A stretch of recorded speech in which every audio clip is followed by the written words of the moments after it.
योगी आदित्यनाथ को अयोध्या से चुनाव लड़ाने पर बीजेपी ने लगभग फैसला कर लिया है, बस ऐलान करना बाकी है। यह फैसला वैसा ही है जैसे 2014 और 2019 के लोकसभा चुनाव में नरेंद्र मोदी का वाराणसी से चुनाव लड़ने का फैसला था।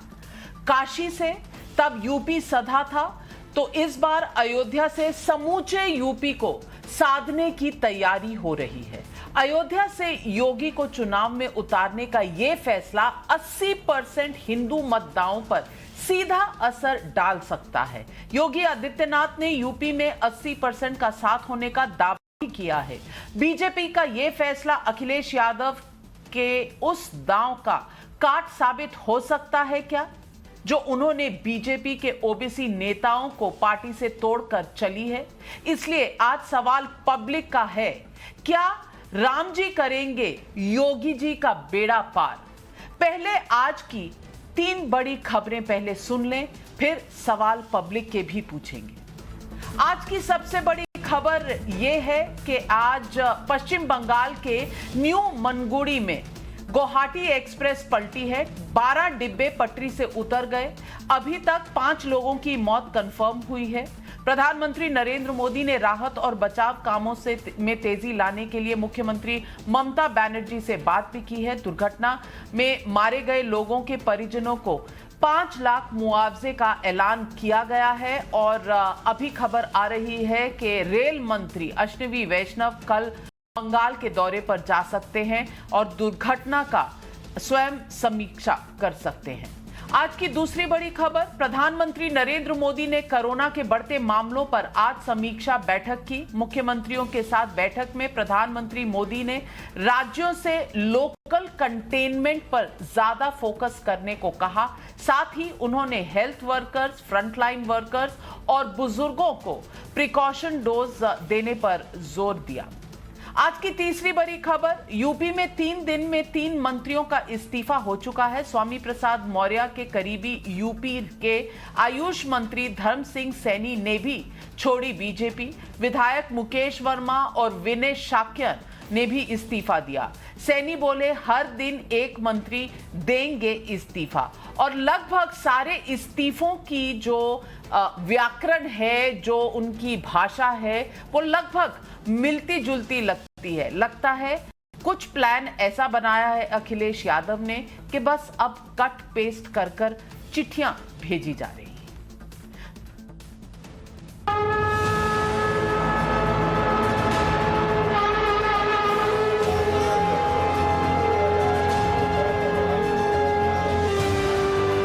अयोध्या विकास की एक नई ऊंचाइयों की ओर जा रहा है।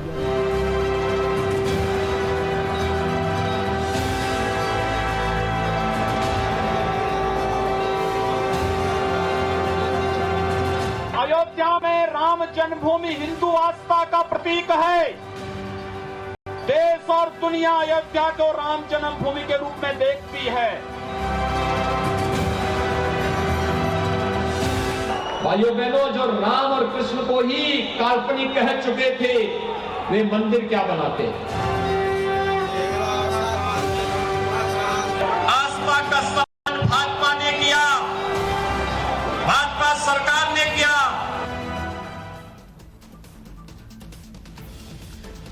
उत्तर प्रदेश का मुख्यमंत्री बनने के बाद से योगी आदित्यनाथ ने अयोध्या से अपना सीधा संपर्क साधा है। अयोध्या में राम मंदिर निर्माण, अयोध्या में विकास के कामों और दीपावली पर सरयू घाट पर दियों के जलाने जैसे तमाम कार्यक्रमों के सिलसिले में वो लगातार अयोध्या जाते रहे हैं। योगी आदित्यनाथ ने बीते 5 साल में अयोध्या के 42 दौरे लगाए हैं। अयोध्या विधानसभा सीट की बात करें तो राम मंदिर आंदोलन के बाद से यहां बीजेपी का दबदबा रहा है। 1991 से 2012 के पहले तक हर एक चुनाव में बीजेपी के टिकट पर लल्लू सिंह अयोध्या के विधायक बने हैं। लेकिन 2012 में समाजवादी पार्टी के टिकट पर तेज नारायण उर्फ पवन पांडे ने अयोध्या की सीट पर जीत दर्ज की। 2017 में एक बार फिर बीजेपी के टिकट पर वेद प्रकाश गुप्ता अयोध्या के विधायक बने। अयोध्या में राम मंदिर निर्माण शुरू होने से बीजेपी के राम मंदिर आंदोलन की जीत हुई है। मंदिर निर्माण शुरू होने के बाद पहली बार उत्तर प्रदेश में चुनाव हो रहे हैं, इसलिए अयोध्या से योगी आदित्यनाथ के चुनाव लड़ने पर अहमियत और ज्यादा बढ़ चुकी है। राम मंदिर निर्माण शुरू होने का माहौल यूपी चुनाव में पहले से असर डालने वाला है। अब अयोध्या से योगी को चुनाव लड़ाने का फैसला इस असर को बढ़ा सकता है। अयोध्या विकास की एक नई ऊंचाइयों की ओर जा रहा है। अयोध्या में राम जन्मभूमि हिंदू आस्था का प्रतीक है। देश और दुनिया अयोध्या को राम जन्मभूमि के रूप में देखती है।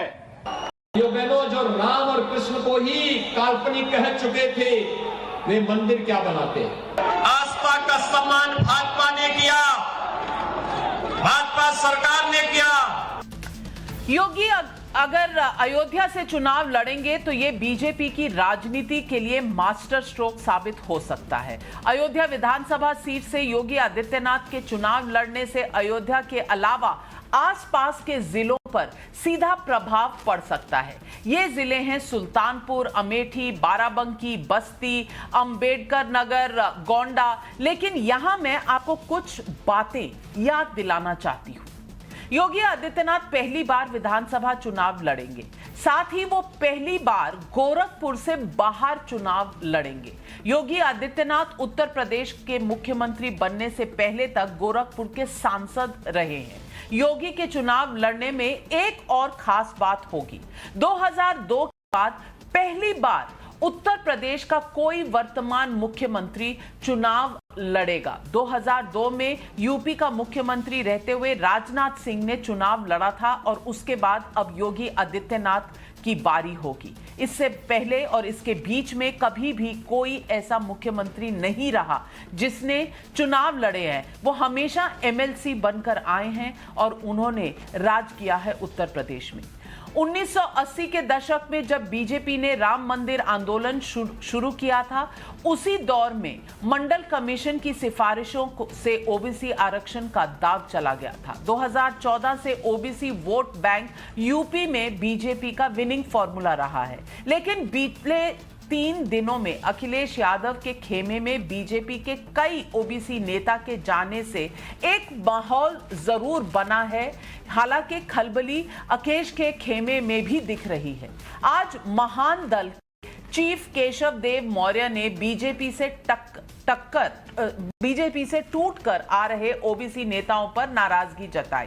इसलिए आगे क्या होगा ये फिलहाल कहना मुश्किल है, क्योंकि बीजेपी अपने ओबीसी वोट बैंक को लेकर बेहद सतर्क है।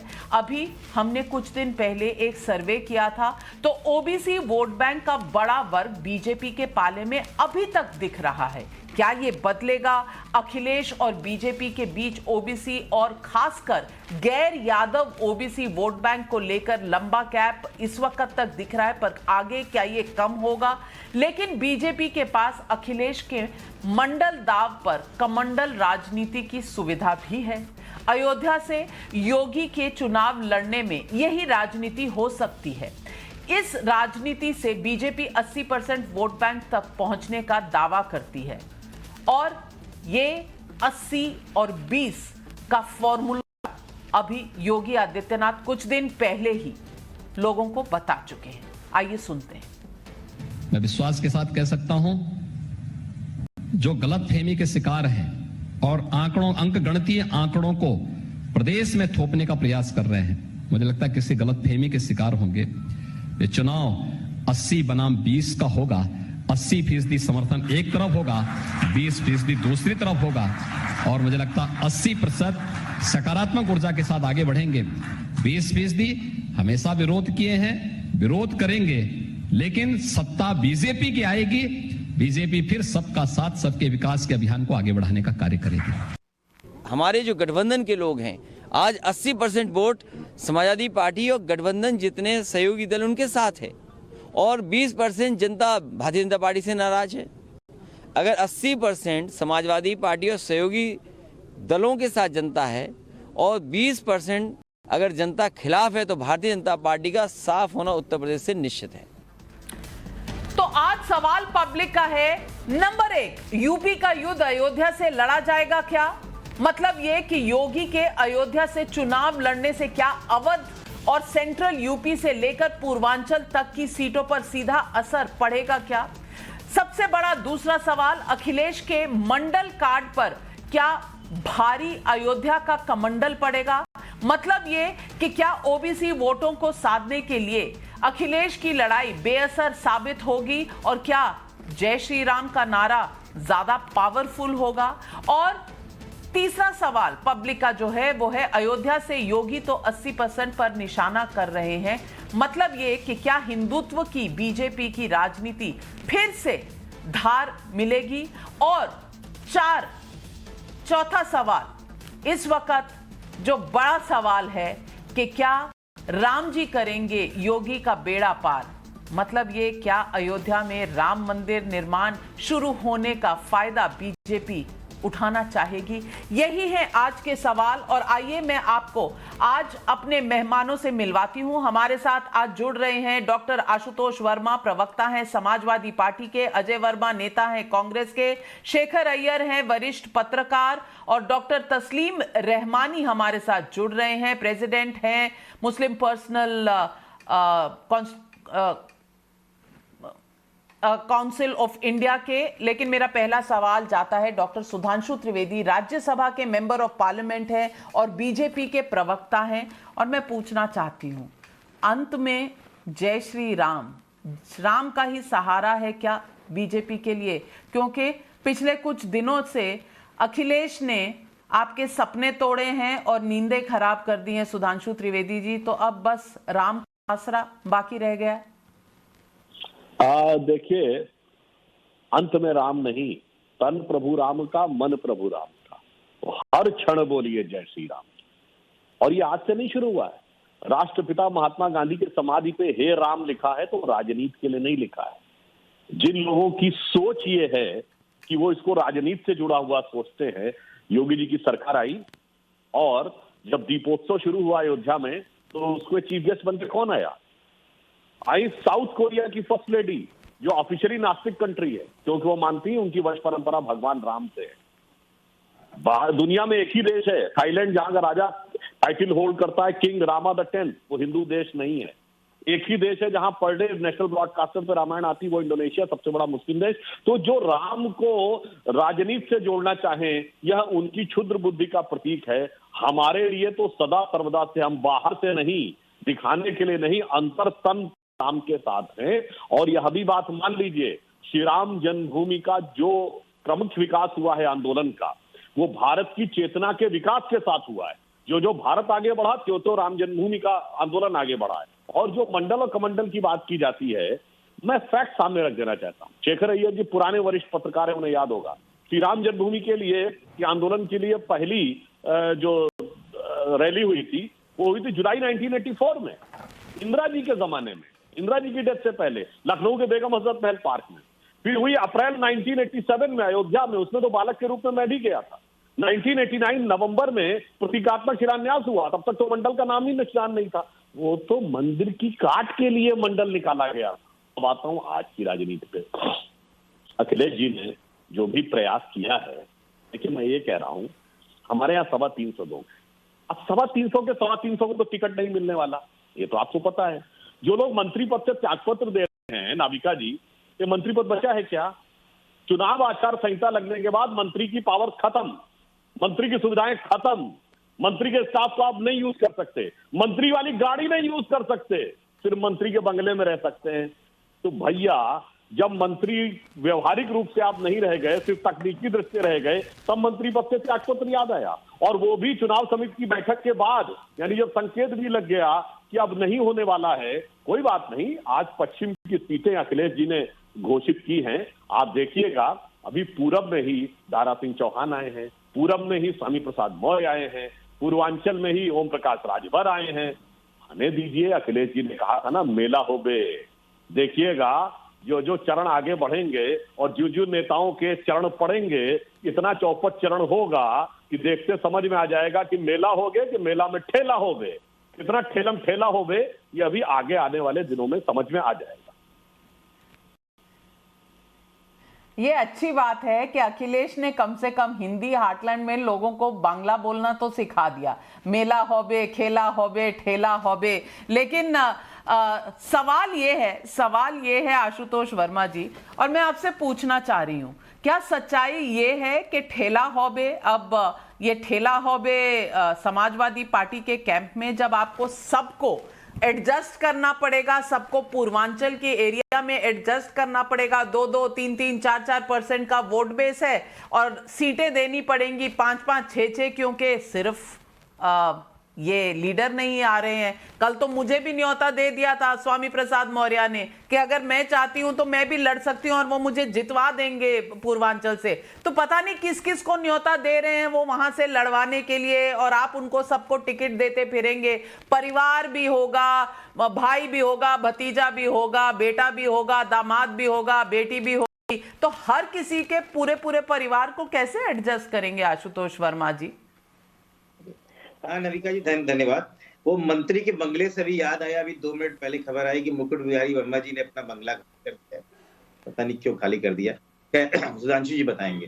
तो आपने ये बताया कि क्या करेंगे और कैसे करेंगे। देखिए, मुझे लगता है कि ये सवाल 2016 में, जब भारतीय जनता पार्टी के पास 47 सीटें थी और जब अमित शाह की चाणक्य नीति काम आ रही थी, तब वहां से एक मास्टर स्ट्रोक खेला जा रहा था और स्वामी प्रसाद मौर्य, दारा सिंह चौहान, धर्म सिंह सैनी और जितने भी नेताओं के नाम लीजिए वो सब आ रहे थे और आप एक नया युग देने जा रहे थे, उत्तर प्रदेश को एक नया आयाम देने जा रहे थे। लेकिन आज जब अखिलेश यादव ये काम कर रहे हैं तो परिवारवाद को जन्म दे रहे हैं। आज अखिलेश यादव जो है वो तोड़ के ला रहे हैं। आज अखिलेश यादव जो है वो एक नई तरीके की राजनीति, ये तो नहीं चल पाएगा। और अभी मेरे बड़े भाई सुधांशु जी ने बड़ी अच्छी कहानी बताई, 84, 88, 89। मैं आपको बताऊं परेशानी क्या है नविका जी।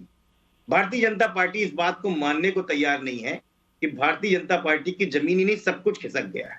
आप इनके इतिहास में जाइए। 1991 की बात करूं, भारतीय जनता पार्टी में 2 तरीके की राजनीति चलती थी, हिंदुत्व की, और हिंदुत्व की जो राजनीति थी उसको लीड करते थे माननीय कल्याण सिंह जी, जो पिछड़ी जाति के थे। और उत्तर प्रदेश की राजनीति में पिछड़ी जाति किस तरीके से प्रभुत्व रखते हैं ये आपको दर साल भारतीय जनता पार्टी के इतिहास से समझ में आया। 1991 के उत्तर प्रदेश के चुनाव में भारतीय जनता पार्टी कल्याण सिंह के नेतृत्व में चुनाव लड़ती है और 221 सीटें जीतती है। समाजवादी पार्टी मात्र 92 सीटें और बीएसपी 12 सीटों पे थी और वो मुख्यमंत्री बनते हैं। पहला चेहरा होता है और बहुत बड़े लेवल पे आगे आते हैं। उसके बाद राम मंदिर हुआ और सब कुछ होता है। 93 में राम मंदिर के घटना के बाद उसके बावजूद भारतीय जनता पार्टी 177 सीट जीतती है। किसके दम पे? कल्याण सिंह के दम पे। 96 में फिर एक बार तीसरी बार सबसे बड़ी पार्टी बनती है, 174 सीट जीत के कल्याण सिंह के दम पे। लेकिन वहीं पे ट्विस्ट आ गया। ट्विस्ट वहां आ गया जब मुख्यमंत्री रहते हुए उनको हटा के राम प्रकाश गुप्ता को बनाया गया चीफ मिनिस्टर और उसके बाद हटा के राजनाथ सिंह जी को बनाया गया। रांचू जी उस वाक्य को अच्छी तरह जानते हैं।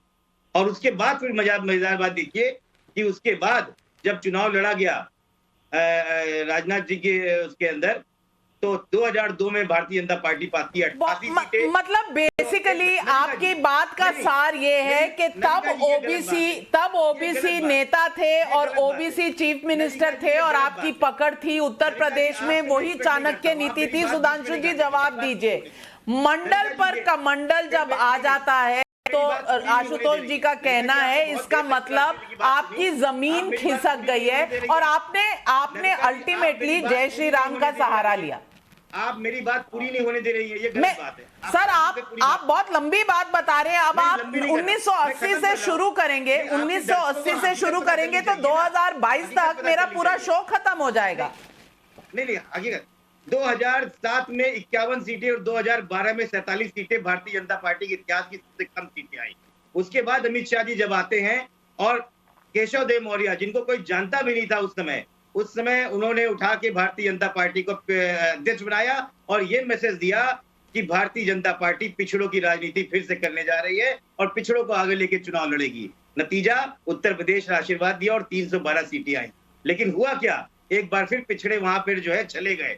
अजय सिंह बिष्ट वहां पे उठा के मुख्यमंत्री बना दिए गए और सबने देखा है लोक भवन से केशव प्रसाद मौर्य की तख्ती फेंकी गई, कुर्सी की जगह पर उनको स्टूल दिया गया और वही नतीजा है। आज भारतीय जनता पार्टी के पास एक भी आदमी बचने को तैयार नहीं है। जवाब दीजिए सुधांशु जी। आशुतोष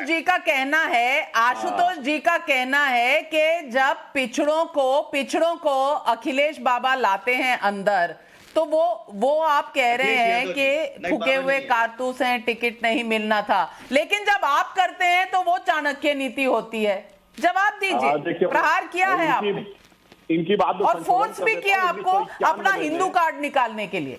मैं बता रहा हूं, 1991 में हमारा कोई मुख्यमंत्री कैंडिडेट प्रोजेक्टेड नहीं था। हमारे प्रदेश अध्यक्ष राजेंद्र गुप्ता जी थे उस समय, कल्याण सिंह जी बाद में सीएम बने। जैसे 1989 में मुलायम सिंह जी सीएम प्रोजेक्टेड नहीं थे, वो तो अजीत सिंह चौधरी अजीत सिंह को बनना था। तिलक हाल की वो मीटिंग पुराने लोगों को याद होगी, नहीं तो जाके उस समय के अखबारों में देख लीजिएगा।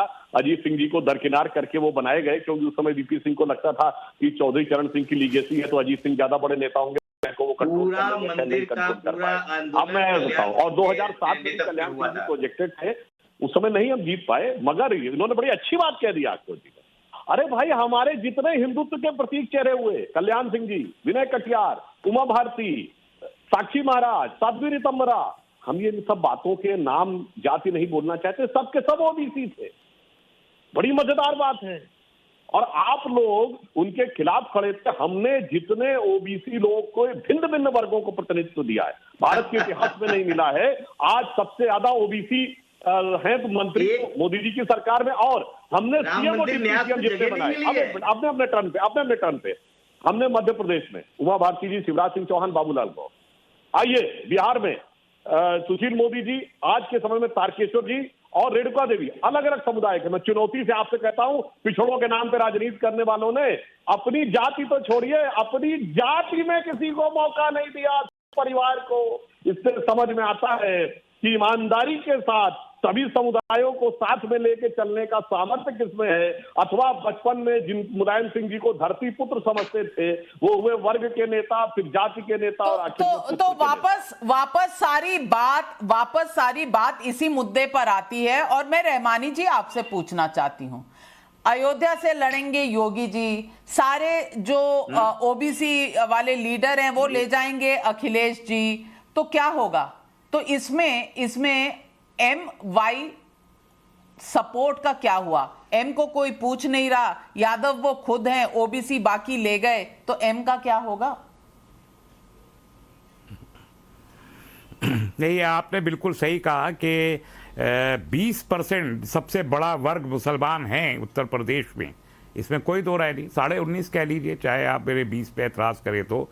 और ये मजे की बात है कि जो सबका विश्वास की बात करते हैं, जो देश में सेकुलरिज्म, सोशलिज्म की बात की जाती है, बराबरी की बात की जाती है, वहां 20% के एक वर्ग को आप हाशिए पे खड़ा करके, दीवार से लगा के आप ये समझ रहे हैं कि आप विकास की राजनीति कर पाएंगे। मैं अखिलेश यादव जी से बहुत साफ कहना चाहता हूं, तो अभी तो अखिलेश जी भी नहीं बात कर रहे हैं आपकी, नहीं है जब आप योगी जी को छोड़िए, अखिलेश जी भी नहीं आपकी बात कर रहे। नहीं, मैं अखिलेश से ही कह रहा हूं कि ये 2012 नहीं है, बाईपोलर इलेक्शन आपने 2019 में लड़के उसका अंजाम देख लिया। बाईपोलर इलेक्शन हुआ 2019 में लोकसभा का, तो 50% वोट पाई बीजेपी। और आज बीजेपी और अखिलेश मिलके अगर इसे बाईपोलर बनाएंगे, इसके बाद फिर इसका फायदा बीजेपी को होना है, ये तय है। इसलिए अखिलेश जो कर रहे हैं, जो उनके अंदर ओबीसी के इतने मौका परस्त जो लीडर जा रहे हैं, ये सब अपॉर्चुनिस्ट है। ये अपॉर्चुनिस्ट लीडर जो जा रहे हैं, ये समाजवादी पार्टी में एक हंगामा क्रिएट करने वाले, बहुत 2-3 दिन में दिख जाएगा। हम ये मानते हैं और मैं ये मानता हूं, और उसके लिए मैं जा रहा हूं लखनऊ 15 तारीख को, कि हम एक हंग असेंबली के लिए न सिर्फ ऐलान करेंगे, जिले जिले जाके हम कोशिश करेंगे कि एक हंग असेंबली आए, क्योंकि मजबूर सरकार जालिम नहीं होती, मजबूत सरकार जालिम होती है। हमने 2007 में मजबूत सरकार देखी, जुल्म बढ़ा। हमने 2012 में मजबूत सरकार देखी, जुल्म बढ़ा। 2017 में और मजबूत सरकार देखी, फॉर्मूला पर फॉर्मूला निकल कर आ रहा है। की सरकार फॉर्मूला पर फॉर्मूला निकल कर आ रहा है। यहाँ लोगों की सेवा, यहाँ लोगों की सेवा की तो कोई बात ही नहीं कर रहा। शेखर अय्यर जी, यहाँ रहमानी साहब का तो फॉर्मूला तैयार है। अब वो जा रहे हैं उत्तर प्रदेश, वहां बैठ जाएंगे। मजबूर सरकार चाहिए इन्हें, मजबूत सरकार चाहिए नहीं। अब अखिलेश जी से तो पहले योगी जी से सिर्फ प्रॉब्लम थी, अब अखिलेश जी से भी प्रॉब्लम हो गई है। तो अब कहानी में नया ट्विस्ट। बिल्कुल लविका जी, आप देख रहे हैं कि जो नॉन बीजेपी की पार्टीज हो या नॉन बीजेपी फॉर्मेशन हो, अगर कांग्रेस और सपा को छोड़ दे, बाकी जो पार्टीज है एमआईएम या और जितने मुस्लिम समुदाय से जुड़े हुए जो पार्टीज है, उनका सोच यही है, ये सो कॉल्ड सेकुलर पार्टीज मुस्लिम समाज के लिए कुछ नहीं किया, मुस्लिम समाज को इस्तेमाल किया, यही उनकी नैरेटिव है। वो नैरेटिव मुझे लगता है इस यूपी चुनाव में और बरकरार रहेगा और उसके ज्यादा जोश भी होगा। ये नैरेटिव प्रैक्टिकली करेक्ट है। नहीं, प्रैक्टिकली करेक्ट नहीं, ये प्रॉब्लम क्या हुआ है कि जैसे बीजेपी की बढ़ोत हुई है, वहां पे उनको लग रहा है कि ज्यादा ऐसा पॉलिसीज करे या ऐसा अपने आप को प्रोजेक्ट करे सेकुलरिज्म के नाम पे, हो सकता है वो उनके खिलाफ जाए, उसको मुस्लिम अपीसमेंट कहेंगे। इसलिए आप देख रहे हैं कि आपके समाजवादी पार्टी जैसे वो थोड़ा हट अब दूसरी की कोशिश कर रहे हैं, ओबीसी और ये सब। लेकिन वास्तविकता यही है कि देखिए, योगी के लिए अयोध्या से लड़ना मुझे नहीं लगता है कि उनका पर्सनल को जो इफेक्ट है यूपी चुनाव में, उससे कोई ज्यादा बढ़ेगा या कम होगा, ये मैं नहीं मानता हूं, क्योंकि उनकी पर्सनल वही है जो एक प्रकार से आस्था की वो सिंबल है, आप माने ना माने। दूसरी बात देखिए, अगर योगी जी अयोध्या से लड़ेंगे तब खुद फ्री हो जाएंगे पूरा यूपी में कैंपेन करने के लिए, क्योंकि मुझे नहीं लगता अयोध्या में उनको वहां बैठकर पूरे हार्ड कैंपेन करना पड़े, क्योंकि वहां पे अयोध्या के साथ और अयोध्या के लिए उन्होंने जितने काम किया पिछले 5 साल में, वो अपने आप में मुझे लगता है उनके लिए स्मूथ इलेक्शन हो जाएगा। हो सकता है वो रिकॉर्ड इलेक्शन भी हो, रिकॉर्ड मार्जिन से भी जीत सकते। लेकिन सवाल आता है कि अभी जो नैरेटिव जो चल रहा था बीजेपी के लिए, एक प्रकार से जो विकास नैरेटिव और ओबीसी भी साथ है, एक प्रकार से दलित भी साथ है, उस नैरेटिव में थोड़ा एक चूक हुआ है, क्योंकि जो मंत्री जो जा रहे हैं ये अपने कारण से जा रहे हैं। मुझे नहीं लगता बीजेपी को इसको लेकर बड़ा कोई टेंशन हुआ है, मुझे नहीं लगता, क्योंकि ये लोग आए थे उस समय 2016 में जब बीजेपी की इन लोगों की जरूरत थी, उन सेक्शंस को लेने के लिए इनको लिया गया। लेकिन 16 से लेकर आज 2022 में बीजेपी खुद अपनी इन ओबीसी सेक्शंस में, नॉन यादव ओबीसी सेक्शंस में अपने नेता कैडर एक प्रकार से तैयार कर चुकी है, जिनको आप देखेंगे जब लिस्ट निकले आएगी, कई नेता सामने आएंगे जो कैंडिडेट्स बनेंगे, जो युवा भी होंगे, एक प्रकार से एक नए चेहरे भी होंगे। तो मुझे लगता है कि इन लोगों को छोड़ के जाना, तो अजय वर्मा जी इन सब में कांग्रेस कहां रहेगी? क्योंकि 2017 में अवध रीजन में 98 सीट्स हैं, 75 सीटें बीजेपी जीत गई थी, 8 समाजवादी पार्टी, कांग्रेस की 3 थी। अगर अवध में अयोध्या से लड़ेंगे योगी जी तो कांग्रेस का क्या हाल होगा, और कांग्रेस का क्या हाल होगा वो अमेठी, रायबरेली में भी असर दिखाएगा। तो पूछना चाहती हूं कि योगी अयोध्या में और समाजवादी पार्टी लगी हुई है सारी कास्ट फैक्टर को स्टिच करने में, ओबीसी को स्टिच करने में, इसमें आपका क्या एजेंडा है? नाविका जी, योगी जी प्रदेश के मुख्यमंत्री हैं, कहीं से चुनाव लड़े हैं, लेकिन मैं तो एक चीज पूछना चाहता हूं अभी, सबका साथ, सबका विकास, सबका विश्वास, करोड़ों रुपए, अरबों रुपए की घोषणाएं चुनाव आने से 1 महीने पहले, सारे लोगों को सुरक्षा, सारी चीजें, ये सारे एजेंडे सब हमारे साथ हैं, हम 350 जीतेंगे, ये तो है इनका दिखावे का चेहरा।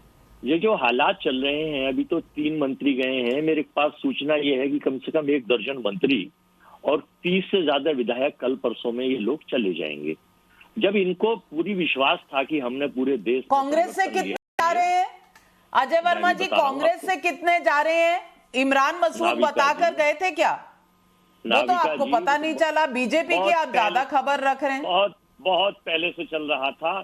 देखिए, हमने सबसे पहले विकास के दम पर प्रदेश में अपनी सूची 125 लोगों की, और जो वादा हमारी नेता प्रियंका, और ये योगी आदित्यनाथ ने जो मर्यादा पुरुषोत्तम श्री राम एयरपोर्ट बनाया, राजा दशरथ मेडिकल कॉलेज बनाया, bus stand, flyover, renovation of old temples, Lucknow, Faizabad, Gorakhpur, 4 lane national highway, 65 kilometre Ayodhya development authority से दूर, और इंडस्ट्री हब 100 एकड़ पर, ये सब जो बनाए, ये कुछ नहीं है। ये जो कोरोना में लाखों लोग मारे गए, ये डेवलपमेंट, आज महंगाई का उच्चतम स्तर आया है 5.59, और खुदरा और दूसरा 12 पॉइंट कुछ इस वक्त देश में। और फिर देश के जो हालात हैं, चाहे वो नौकरी में ले लीजिए, व्यापार में ले लीजिए, छोटे व्यापार को ले लीजिए, महिला सुरक्षा को ले लीजिए, ये कोरोना से जो हाल बुरे हुए थे, ऑक्सीजन सिलेंडर ना मिलना, हॉस्पिटल के बाहर तड़प तड़प के मरना, ये किसानों ने जो आत्महत्या कर ली, अपने गेहूं को जो आटा 100 रुपए किलो इनके इंडस्ट्रीज बेचते उससे बचाने के लिए, ये सब चीजें आपकी निगाहों में बेईमानी है, ये कुछ नहीं करेंगी। अजय वर्मा जी, महिला सुरक्षा के बारे में कम से कम कांग्रेस पार्टी कुछ ना कहे तो बेहतर है। राजस्थान की कहानी आपने देखी नहीं, वहां क्या हुआ उस पर किसी ने कुछ नहीं कहा। आप तो उंगली मत उठाइए किसी पर। 17 बार बलात्कार किए गया एक इनके विधायक ने, जो इनका बीजेपी का विधायक। आप जरा राजस्थान की कहानी देख लें और अशोक गहलोत जी से रिपोर्ट मंगवा लें, दिल दहल जाएगा आपका। आप तो कम से कम इस बारे में ना ही बोले तो बेहतर है। लेकिन सुधांशु जी मेरा सवाल आपसे सीधा और सटीक है। हर चुनाव से पहले लोगों का सवाल यह है कि मोमेंटम किसके साथ है। मोमेंटम उस पार्टी के साथ होता है जहां आपको लोग जाते हुए नजर आते हैं, और इस वक्त लोग समाजवादी पार्टी में जाते हुए नजर आ रहे हैं।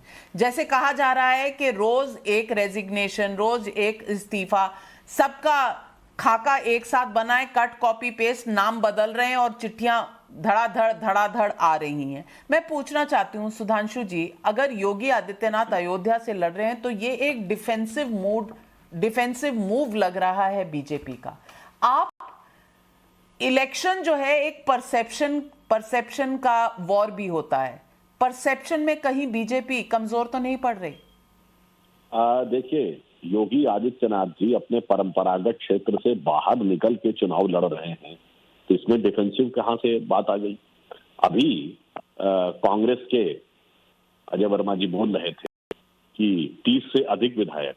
अजय वर्मा जी, मैं भी आपको सूचना के आधार पर बोले दे रहा हूं, 30 से कहीं अधिक विधायकों के टिकट कटने वाले हैं, आश्वस्त रहिए।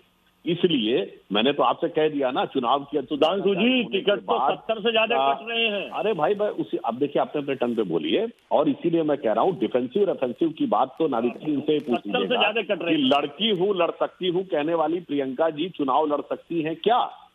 तब समझ आ जाएगा कि कितना कौन डिफेंसिव है और कितना कौन ऑफेंसिव। और डिफेंस और ऑफेंस का एक उदाहरण आप ये देखिए कि इमरान मसूद का भी सवाल पूछा। मैं याद दिलाना चाहता हूं कि इमरान मसूद ये वही शख्स हैं जिसने 2014 में लोकसभा चुनाव के दौरान वो निंदनीय, भर्त्सना योग्य, घटिया बयान दिया था कि मोदी जी की बोटी बोटी काट डालूंगा। उस समय ये सपा में था, और राहुल गांधी जी अगले दिन प्रचार करने उनके यहाँ पहुंच गए, सपा के कैंडिडेट का, और बोटी बोटी कहने वाले को कोटि कोटि नमन करके अपनी पार्टी में ले आए और सम्मानित प्रदेश उपाध्यक्ष बना दिया। अब देखिए इनके बीच की क्या रस्ता से टिकट दिया है वो बोटी बोटी वाले को कोटि कोटि नमन करके मैं अपनी पार्टी में ला रहा हूं। तो दोनों के बीच में जवाबी कवाली चल रही है कि मोदी जी के घटना में कौन कितना आगे है। इनकी पार्टी पंजाब में मोदी जी की जान के साथ खिलवाड़ करती है, और समाजवादी पार्टी मोदी जी के बारे में बोटी बोटी कहने वाले व्यक्ति को खींच कर अपनी पार्टी में लेके आती है। इसलिए साफ दिखाई पड़ रहा है कि किसके मन का भाव क्या है और कौन क्या करने जा रहा। आश्वस्त रहिए, भारतीय जनता पार्टी, जैसा अभी केशव मौर्य जी ने कहा, चुनाव समिति की बैठक खत्म होने के बाद हमारी जब सूची जारी होगी, हम पिछली बार से अधिक सीटों पर चुनाव जीतकर आएंगे। प्रदेश की जनता ने अपना मन पूरी तरीके से बना लिया है, क्योंकि सभी वर्गों समुदायों को साथ लेकर चलने की सामर्थ्य केवल हमारे अंदर है और किसी में नहीं। एक बात अशोक जी के लिए क्या देता हूं, चलिए, तो पब्लिक के सवाल आ रहे हैं, पब्लिक के सवाल आ रहे हैं और मैं आशुतोष वर्मा जी से सवाल पूछना चाहती हूं। अनिल धवन दिल्ली से सवाल पूछ रहे हैं और उनका सवाल ये है, मैं समाजवादी पार्टी के प्रवक्ता वर्मा जी से पूछना चाहता हूं कि बीजेपी के पास तो गिनाने के लिए नाम हैं जो ओबीसी पीएम, यूपी में एक के बाद एक कई OBC CM, deputy CM, Hindutva का चेहरा, ओबीसी लीडर, लेकिन माननीय अखिलेश जी के पास परिवार के अलावा कौन है गिनाने को?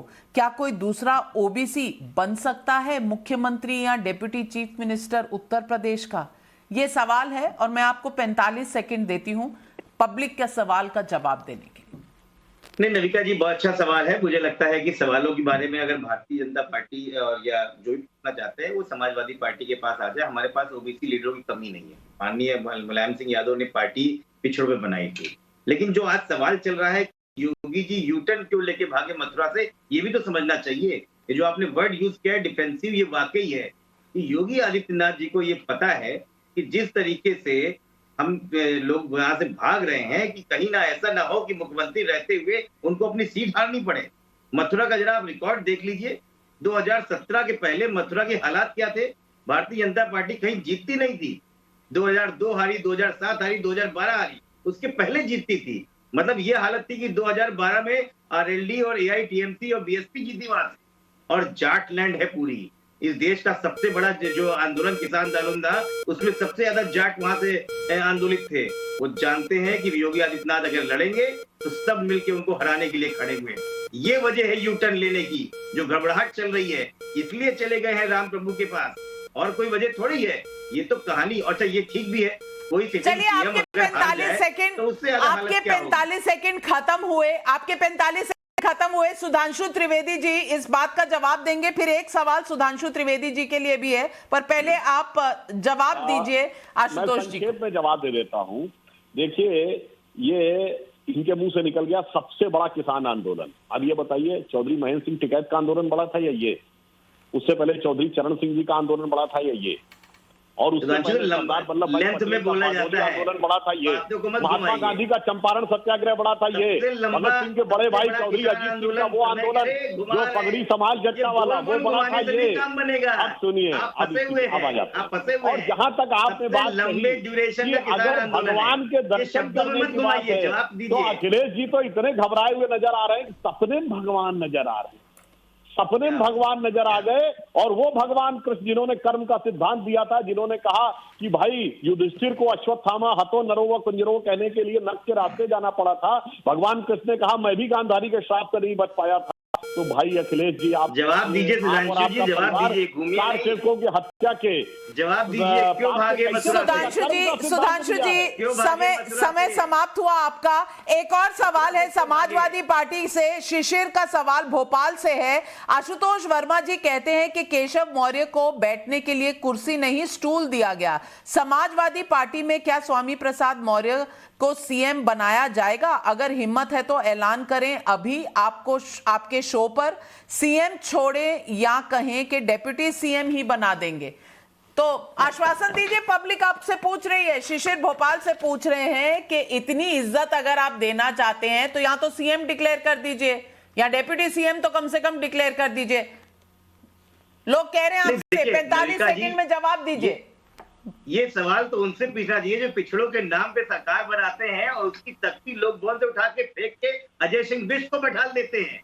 असल में ये मनुवादी मानसिकता से ग्रसित, इनको ये मंजूर ही नहीं है कि अब कोई पिछड़ा अगली बार कोई कल्याण सिंह ना बन जाए जो अगले 15 साल तक उन्होंने तो गलती कर दी, इसलिए परेशानी उन्होंने तो गलती कर दी। अब तो आप ले गए ना सारे ओबीसी लीडर, अब तो आप ले गए सारे ओबीसी लीडर। अब आप उनका क्या करेंगे? आप बीजेपी से ज्यादा इज्जत देंगे तो सीएम बना दीजिए। देखिए, हमारे पास जो भी आ रहा है वो माननीय अखिलेश यादव के अंदर आ रहा है, उनकी निष्ठा में आ रहा है। वो तो पहले तो डेप्यूटी सीएम बना दीजिए। भाई पब्लिक तो आपको दोनों ऑप्शन दे रही है।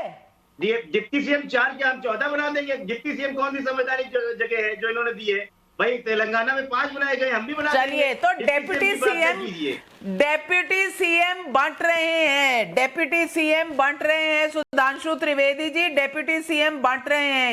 यही बड़ी कवायद चल रही है समाजवादी पार्टी में। पर बीजेपी से एक सवाल पूछा जा रहा है और मैं आपसे पूछना चाहती हूं। मेरा सवाल बीजेपी प्रवक्ता सुधांशु त्रिवेदी से है, क्या जिस तरह से दल बदल कानून लाया गया राजीव गांधी के समय और तोड़फोड़ पर रोक लगी, क्या उसी तरह का कानून नहीं बनना चाहिए चुनाव आयोग को कि चुनाव होने से 1 साल पहले तक आप पार्टी नहीं बदल सकते, अगर बदलेंगे तो चुनाव नहीं लड़ सकते, ना आपका बेटा, ना बेटी, ना दामाद, कोई नहीं। क्या बीजेपी इसका जिम्मा लेगी? देखिए, ये बात पब्लिक बड़ी सब समझती है, सब जानती है, सवाल पूछ रही है। हम जवाब देना चाहते हैं। उनकी जो आपके दर्शक ने पूछा है, उनकी जानकारी में थोड़ा मैं एडिशन कर देता हूं। दल बदल कानून जो स्वर्गीय राजीव गांधी जी के समय में आया था, उसमें 1/3 विधायक डिफेक्ट कर सकते थे। अटल जी के समय में हमने उसमें इतना कड़ा कर दिया प्रावधान कि आप जिस पार्टी से चुनाव लड़के आएंगे, अगर आप पार्टी बदल ही नहीं सकते, बदलेंगे तो दोबारा चुनाव में जाना पड़ेगा। इसीलिए चुनाव की अधिसूचना के बाद ही ये लोग, तो भाई विधानसभा भंग होने की सिफारिश हो गई, अब जब इलेक्शन डिक्लेयर हो गए तो अब उनकी सदस्यता का कोई माने नहीं रह गया, इसलिए कर रहे हैं। तो सख्ती के साथ हमने ही दल बदल कानून को किया था, लागू किया था। और जहां तक बाकी लोगों की बात है, अभी बड़ी मजेदार बात आशुतोष शर्मा जी ने की। अरे 14 नहीं आशुतोष जी, ओम प्रकाश राजभर कह चुके हैं, हर साल 4 आपको बनाने पड़ेंगे डिप्टी सीएम। हर साल 4 डिप्टी सीएम की बात कर चुके हैं, 20। अब सोचिए, ईश्वर करे 10 बनाने पड़े भाई, हमें क्या परेशानी है? और अभी जैसे डिप्टी सीएम मांग रहे थे नाविका जी, उसे सुनकर मुझे हिंदी की वो कहावत याद आती है। तो ये बता दीजिए फिर ओवैसी साहब से टाई अप करने के लिए उनका एक मुसलमान डेप्यूटी चीफ मिनिस्टर बना दीजिए, रहमानी साहब। यह डेप्यूटी चीफ मिनिस्टर सबको बनाने को तैयार है समाजवादी पार्टी। क्या आप चाहेंगे? नहीं, देखिए, क्या चाहेंगे कि ये डेप्यूटी चीफ मिनिस्टर 20% में भी आना चाहिए? बिहार में एक मरतबा एक साहब ने कहा था कि हम मुस्लिम सीएम ला रहे हैं। मुझे मुस्लिम सीएम और मुस्लिम डिप्टी सीएम से कोई लेना देना नहीं है। हमको सम्मानजनक राजनीति में हिस्सा चाहिए, सीएम और डिप्टी सीएम नहीं चाहिए, उसकी जरूरत नहीं है। जो हमारी हिस्सेदारी है उसको सुनिश्चित करना जरूरी है। और ओवैसी जी तो ये नहीं कह रहे, बीजेपी ने तो पहले ही कह दिया, ओवैसी जी तो ये नहीं कह रहे, नहीं चाहिए, मुसलमान नहीं चाहिए। ललिका जी, मैं जवाब इसका देना। नहीं, आप सुन लीजिए मेरी बात। ओवैसी जी के बाद ओवैसी जी से किए, बीजेपी ने पहले क्या कहा कि मुसलमान नहीं चाहिए। एक्चुअल मैसेज तो इन्होंने जनरेट किया 2017 में, एक भी टिकट नहीं देंगे और 313 जीत सकते हैं, ये मैसेज दिया इन्होंने सेकुलर पार्टीज को। आज वो सेकुलर पार्टीज वही कर रही है कि मुसलमानों को हाशिए पे खड़ा कर दो, इनके बगैर भी जीत सकते, सत्ता हासिल कर सकते। इसलिए हम कहते हैं कि हमको हंग असेंबली चाहिए। राजनीति का स्तर, उसका मैयार जितना गिराया है तमाम सेकुलर पार्टियों ने और बीजेपी ने मिलके, एक आम आदमी के विकास का सोच ही उसकी नहीं रही। आप कमंडल और मंडल की राजनीति करना चाहते, विकास की राजनीति। तो आप जब all India Muslim personal law board ने जो आज चिट्ठी लिखी है, उस पर अमृत लाल जी का सवाल है आपसे, रहमानी साहब। वो पूछ रहे हैं कि all India Muslim personal law board को लगता है कि ओवैसी को कम सीट पर चुनाव लड़ना चाहिए। इमरान मसूद को कांग्रेस में रहते हुए अखिलेश प्रिय लगते हैं और आखिरकार वो इसलिए एसपी में चले गए कि उन्हें योगी को हराना है।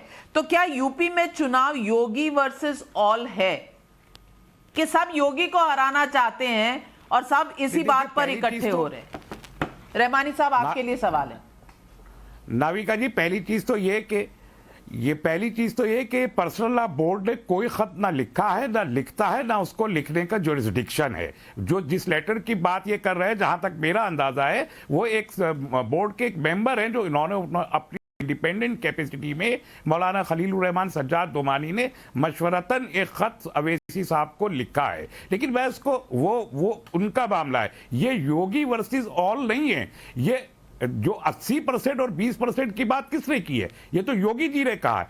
योगी जी ने कहा है कि आइए सब, और मिलके मुझसे मुकाबला करके देखिए। और हम जानते हैं इलेक्शन का नतीजा क्या आने वाला है, वो अवाम के एटीट्यूड से हमको बहुत वाज़ेह है। 10 मार्च हम आज भी देख सकते हैं। इसलिए ये योगी जी को तो रुकना ही नहीं है, लखनऊ में नहीं रुकना है 10 मार्च के बाद। मैं आज नहीं तो आपको अगर चुनाव पता, अगर आपको चुनाव के नतीजे पता है तो बता दीजिए, देश का पैसा बच जाएगा, इतने सारे पैसे नहीं खर्चने पड़ेंगे सारे पार्टियों को, सस्ते में बात हो जाएगी। आप बता दीजिए क्या चुनाव के नतीजे। हंग असेंबली आने जा रही है, एक हंग असेंबली आने जा रही है, कोई भी 202 के मार्क को छुएगा नहीं। और हम यकीनी बनाएंगे इस बात को कि कोई पॉलिटिकल पार्टी यूपी में 202 आशुतोष जी, मुझे पता नहीं ये चिंता का विषय आपके लिए है कि सुधांशु जी के लिए ज्यादा है ये चिंता का विषय कि किसी का 202 क्रॉस नहीं हो रहा। नविका जी देखिए, वो तो 10 मार्च को होगा। मुझे लगता है कि ऐसे हाइपोथेटिकल चीजें प्रवक्ताओं को कम से कम बचना चाहिए। लेकिन मैं अभी सुधांशु जी की बात कह रहे थे कि, और आप भी कह रहे थे डिप्टी सीएम बढ़ रहे हैं। इस देश में 11 राज्यों में डिप्टी सीएम बनाए हैं और भारतीय जनता पार्टी ने उसमें 8 राज्यों में, उत्तर प्रदेश, त्रिपुरा, नागालैंड, मिजोरम, मणिपुर, हरियाणा, बिहार, अरुणाचल प्रदेश। सर बांटी तो आपने है, रेवनिया तो आपने बांटी है सबको घुमा घुमा के, और आप हम पे आरोप लगा रहे हैं। अरे सर क्या कर रहे थे 2012 2017 से 22 तक उत्तर प्रदेश में क्या हुआ है? भारतीय जनता पार्टी के जो पिछड़े वर्ग के अध्यक्ष है दारा सिंह चौहान, उन्होंने इस्तीफा दिया है। आपको अंतरात्मा में झांकना चाहिए। आप लोग भाग रहे हैं, जैसे जवाब दीजिए सुधांशु जी, बोलते थे आप। सुधांशु जी जवाब दीजिए। बिल्कुल, मैं देखिए जवाब देता हूं। आशुतोष जी ने कहा हिंदी हार्टलैंड में यूपी, एमपी और बिहार में हमने 4 सीएम और 4 डिप्टी सीएम दिए, 8 पिछड़े वर्ग, और सब अलग अलग वर्गों से। आप बता दीजिए, आपने 14 साल उत्तर प्रदेश में राज किया है, सबसे ज्यादा पिछले 32 सालों में समाजवादी पार्टी ने। अगर एक कोई व्यक्ति अपने परिवार के बाहर का कभी सीएम बनाया हो तो बता दीजिए। एक्चुअली में क्या है नाविका जी, ये चचा भतीजा की पार्टी, वो भाई बहन की पार्टी। अब देखिए एक हाथी में बैठी बहना की पार्टी। अब ये देखिए तस्लीम रहमानी साहब कह रहे हैं मजबूर सरकार चाहिए, इन्हें देश को मजबूर करना, इन्हें मजबूर सरकार चाहिए। आशुतोष जी कह रहे हैं 14 डिप्टी सीएम। इसे देख के मुझे हिंदी की कहावत याद आती, नाविका जी, विपक्ष की हालत यह है कि बहुत है जोगी मठ हो जाए। अरे आप बात रहे हो, और हमारी हालत ये है, एक है जोगी धुआंधार। जोगी इंसाफ नहीं हो सकता। अरे मजबूती ने नाइंसाफी पैदा की है, मजबूती ने जुल्म पैदा किया है, इसलिए मजबूर सरकार चाहिए ताकि इंसाफ कायम हो, सबको समानता मिले, समानता मिले, इसलिए चाहिए मजबूर सरकार। रहमानी साहब, मुझे लगता है कि मजबूरी वाले सरकारें अब कम से कम भारत में किसी को पसंद नहीं आ रही, क्योंकि अब पिछली कुछ इलेक्शंस अगर आप देखें तो क्लियर वर्डिक्ट ही आता है ज्यादातर जगह। महाराष्ट्र छोड़कर क्लियर वर्डिक्ट आया है। कम से कम 30 साल के बाद 2014 में मेजॉरिटी की सरकार आई, 2019 में मेजॉरिटी की आई, बंगाल में मेजॉरिटी की आई, चाहे वो इस तरफ की हो चाहे वो उस तरफ की हो। आजकल मध्य प्रदेश में थोड़ी प्रॉब्लम आई थी, बाकी सब जगह मुझे लगता है हमेशा मेजॉरिटी की सरकारें हैं। लेकिन शेखर अय्यर ये जो घमासान है ये तो अभी शुरू हो रहा है। कहीं जय श्री राम हो रहा है और कहीं पर कास्ट अलायंसेस हो रही हैं। कौन किसको जोड़ रहा है और किसको छोड़ रहा है, क्योंकि कुछ जो छूटे चले जा रहे हैं अखिलेश भैया से, वो भी आज नाराज नजर आ रहे हैं। कुछ जो जोड़े चले जा रहे हैं, अब वो क्या कहा जा रहा है कि 3 दिन में कुछ और नजारे दिखाएंगे। तो क्या क्या नजारे देखने बाकी रह गए हैं इस चुनाव में? नहीं, सबसे बड़ा सवाल क्या अखिलेश खुद चुनाव लड़ेंगे? क्योंकि जब अगर योगी जी अयोध्या से भी लड़ रहे हैं तो फिर अखिलेश जी पर इतना प्रेशर बनेगा कि उनको भी कुछ फैसला लेना पड़ेगा। तो पॉइंट नंबर 1। पॉइंट नंबर 2, मैं ये सोच रहा हूं अगर एक एक दिन लोग इस्तीफा करते जाएंगे, उन सारे को कैसे अकोमोडेट करेंगे समाजवादी पार्टी में? और ये जो प्रॉब्लम है non Yadav OBC versus Yadavs, उसको कैसे, उस केमिस्ट्री को कैसे बनाएंगे? 1 महीने में एक महीने से भी कम है समय। बिल्कुल बिल्कुल। अभी जो अच्छा लग रहा है, अभी जो बहती हुई हवाएं मजे की लग रही हैं, वो कल क्या नजारे दिखाएंगी कौन जानता है। क्योंकि कहा जाता है पॉलिटिक्स में, राजनीति में 24 घंटे बहुत होते हैं और हर 24 घंटे में एक नई कहानी, नई कहानियां आ रही हैं और कुछ पुरानी कहानियों में नए ट्विस्ट आ रहे हैं।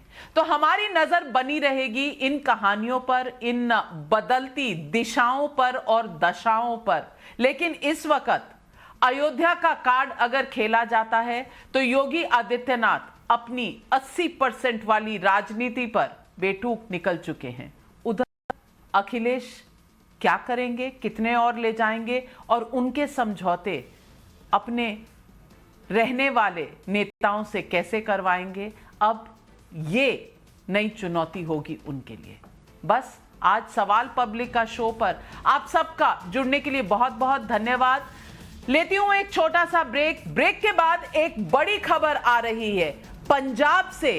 चन्नी और प्रधानमंत्री के बीच की सिक्योरिटी में जो चूक हुआ उसकी बड़ी खबर। लौटती हूं एक छोटे से ब्रेक के बाद।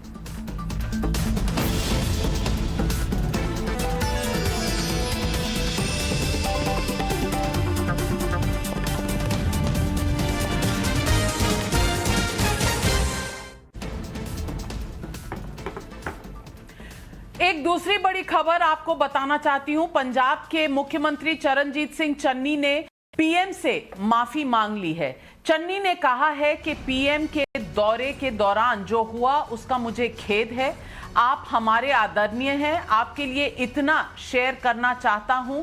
तुम सलामत रहो कयामत तक और खुदा करे कि कयामत कभी ना आए। वीडियो कॉन्फ्रेंसिंग से बात के दौरान चन्नी ने आज माफी भी मांगी और ये कोविड की जो मीटिंग थी आज शायद उन्होंने अपनी तरफ से खेद प्रकट करके इस किस्से को खत्म करने की कोशिश की। आज सवाल पब्लिक का शो पर बस इतना ही। लेती हूं इजाजत, नमस्कार। कल फिर मिलूंगी इसी शो पर, नाम है जिसका सवाल पब्लिक का। आपके सवाल जवाब देंगे नेता और मैं हाजिर होंगी कल शाम 8 बजे। नमस्कार, शब बखैर।